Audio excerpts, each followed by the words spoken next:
Assalamualaikum warahmatullahi wabarakatuh. Perkenalkan, nama saya Amanda Aulina Putri. Saya mahasiswa dari Program Studi Manajemen Universitas Bunda Perjuangan Karawang. Di sini saya akan mempresentasikan laporan hasil kerja praktik yang berjudul Sistem Pelayanan Penerimaan Surat Masuk dan Keluar pada Dinas Perindustrian dan Perdagangan Kabupaten Karawang. Langsung saja pada pembahasan yang pertama, latar belakang. Kerja praktik merupakan salah satu mata kuliah wajib yang berupa kegiatan penempatan praktek kerja mahasiswa untuk memberi wawasan mengenai penerapan ilmu pengetahuan dan teknologi secara langsung di lapangan. Dinas Perindustrian dan Perdagangan bertugas untuk melakukan pembinaan dan pengawasan atas segala aktivitas yang berkaitan dengan perindustrian dan perdagangan di Kabupaten Karawang. Alasan saya memilih kerja praktik di sini yaitu karena Dinas Perindustrian dan Perdagangan memiliki peran dalam bidang ekonomi dan memiliki keterkaitan dengan program studi yang saya tempuh. Berdasarkan judul di atas, dapat disimpulkan bahwa sistem pelayanan adalah tindakan dan kemampuan karyawan dalam suatu perusahaan atau instansi yang dilakukan dengan penuh komitmen untuk memberikan penanganan yang terbaik dan bermutu kepada customer, seluruh karyawan maupun pimpinan perusahaan. Berdasarkan uraian tersebut, penulis tertarik untuk meneliti lebih jauh mengenai sistem pelayanan penerimaan surat masuk dan keluar pada Dinas Perindustrian dan Perdagangan Kabupaten Karawang. Selanjutnya ada gambaran umum perusahaan. Sejarah singkat instansi.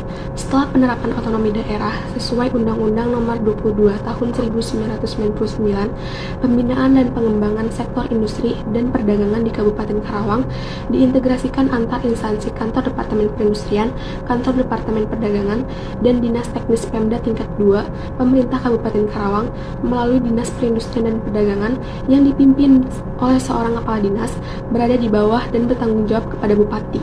Setelah beberapa kali mengalami perubahan nama, kini telah ditetapkan bahwa instansi tersebut diberi nama Dinas Perindustrian dan Perdagangan Kabupaten Karawang. Sebagaimana diatur dalam Peraturan Bupati Nomor 63 Tahun 2016, hal ini dikarenakan kewenangan pertambangan dan energi merupakan kewenangan provinsi. Nama dan logo instansi. Dinas Perindustrian dan Perdagangan Kabupaten Karawang tidak memiliki logo khusus, karena Dinas Perindustrian dan Perdagangan Kabupaten Karawang merupakan instansi yang dibawahi oleh pemerintah daerah Kabupaten Karawang, sehingga dalam setiap keperluan lainnya menggunakan logo Kabupaten Karawang. Profil perusahaan. Nama Dinas Perindustrian dan Perdagangan Kabupaten Karawang. Tanggal berdiri tahun 1978. Alamat Jalan Jenderal Ahmad Yani, Nomor 30 Tanjung Pura, Penyambatan Karawang Barat, Kabupaten Karawang 41315. Jenis perusahaan instansi pemerintah. Jumlah karyawan 86 orang, terdiri dari 62 PNS dan 24 THL. Email disperindak@karawangkap.go.id. Grand Theory. Menurut Haras 2020, manajemen adalah proses kerja samar antar karyawan untuk mencapai tujuan organisasi sesuai dengan pelaksanaan fungsi-fungsi perencanaan, pengorganisasian personalia, pengarahan, kepemimpinan, dan pengawasan. Proses tersebut dapat menentukan pencapaian sasaran-sasaran yang telah ditentukan dengan pemanfaatan sumber daya manusia dan sumber-sumber daya lainnya untuk mencapai hasil lebih efisien dan efektif. Middle Theory. Menurut Kasmir 2020, manajemen sumber daya manusia adalah kegiatan pengelolaan sumber daya manusia yang ada melalui kegiatan perancangan analisis jabatan, perencanaan tenaga kerja, rekrutmen dan seleksi, pelatihan dan pengembangan, perencanaan karir, penilaian prestasi kerja, sampai dengan pemberian kompensasi yang transparan. Rank Theory. Menurut Barata dalam Atmajati 2018 mengemukakan bahwa pelayanan adalah suatu kegiatan atau urutan kegiatan yang terjadi dalam interaksi langsung antar seseorang dengan orang lain atau mesin secara fisik dan penyediaan kepuasan pelanggan. Menurut Asriel dan kawan-kawan 2016, dalam bukunya, manajemen kearsipan surat masuk adalah surat yang diterima dari perorangan atau perusahaan lain. Mendefinisikan surat keluar sebagai surat yang dikirim kepada perseorangan atau instansi perusahaan lain.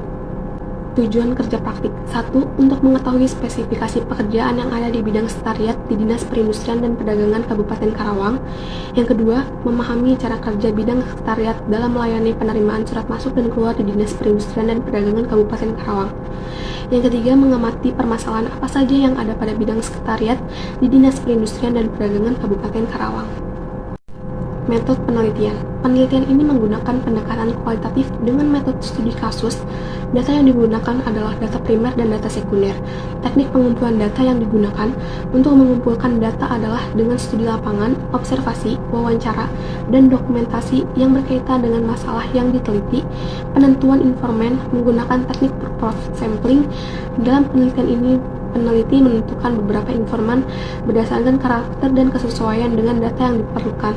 Penelitian ini dilakukan di Kabupaten Karawang sebagai tempat yang dijadikan untuk mengumpulkan data yang menjadi fokus penelitian ini. Sedangkan yang menjadi objek penelitian adalah beberapa staf Dinas Perindustrian dan Perdagangan Kabupaten Karawang. Uraian pelaksanaan kerja praktik. Kerja praktik ini dilaksanakan selama 3 bulan, diawali dengan kunjungan pertama yang bertujuan untuk observasi lapangan, perkenalan diri, dan memahami situasi dan kondisi Dinas Perindustrian dan Perdagangan Kabupaten Karawang. Pengenalan organisasi dan penjabaran dibimbing oleh Kepala Subbagian Umum dan Kepegawaian, Bapak Ade Saprudin SE, yang dimana beliau menjelaskan keorganisasian dan uraian jabatan di bidang sekretariat di Dinas Perindustrian dan Perdagangan Kabupaten Karawang. Dalam melaksanakan kerja praktik, penulis memiliki beberapa tugas yang harus dikerjakan, yaitu sebagai berikut. A. Tugas utama. 1. Stempel surat, mendispos surat, menginput surat masuk dan keluar di Microsoft Excel, mencatat di buku agenda surat masuk dan keluar, melayani dan menerima surat dari instansi maupun perusahaan. B. Tugas pendukung. 1. Print surat undangan. 2. Stempel amplop dinas. Yang ketiga, membuat nomor surat. Keempat, membereskan arsip surat. Yang kelima, mengantarkan surat ke tiap-tiap bidang. Permasalahan. Adapun permasalahan yang ditemukan dalam kegiatan praktik ini, 1. SDM. Hasil penelitian yang penulis temukan di lapangan menunjukkan bahwa sumber daya manusia di bagian tata usaha ini masih dianggap kurang sehingga menjadi penghambat kualitas pelayanan. Yang kedua, kedisiplinan kerja pegawai. Dalam penelitian ini ditemukan beberapa kendala yang terjadi pada staf atau pegawai dalam memberikan pelayanan administrasi kepada masyarakat, seperti masih sering ditemukannya pegawai yang datang tidak tepat pada waktunya yang telah ditentukan, sehingga pengguna layanan harus menunggu staf yang terlambat datang. Yang ketiga, sarana dan prasarana. Hasil penelitian menunjukkan bahwa sarana dan prasarana yang ada pada bagian tata usaha dapat dikatakan belum memadai, terlihat dari fasilitasi kursi tunggu yang masih kurang, ruangan khusus kearsipan yang kurang rapih, file kabinet dan mesin scanner yang sangat minim, serta jaringan internet yang terbatas karena banyaknya penggunaan. Yang keempat, produk layanan. Terdapat beberapa kendala karena kerusakan pada perangkat pendukung seperti komputer dan mesin scanner yang menyebabkan surat yang dibuat terdapat kesalahan. Solusi. 1. Sebagaimana pimpinan harus kreatif dalam merekrut karyawan. Caranya dengan mengandalkan platform online atau memposting lowongan pekerjaan. Selain itu juga memilih calon karyawan yang mampu bekerja dengan cepat. Di bawah tekanan, tak lupa juga untuk melakukan pelatihan kepada karyawan baru. Yang kedua, diharapkan pimpinan pada bagian tata usaha dapat memberikan teguran terhadap staf yang sering melalaikan jam kerja. Yang ketiga, diharapkan pada bagian tata usaha melengkapi seluruh kebutuhan sarana dan prasarana yang masih kurang demi kenyamanan penerimaan layanan dan harus mampu memanfaatkan secara optimal.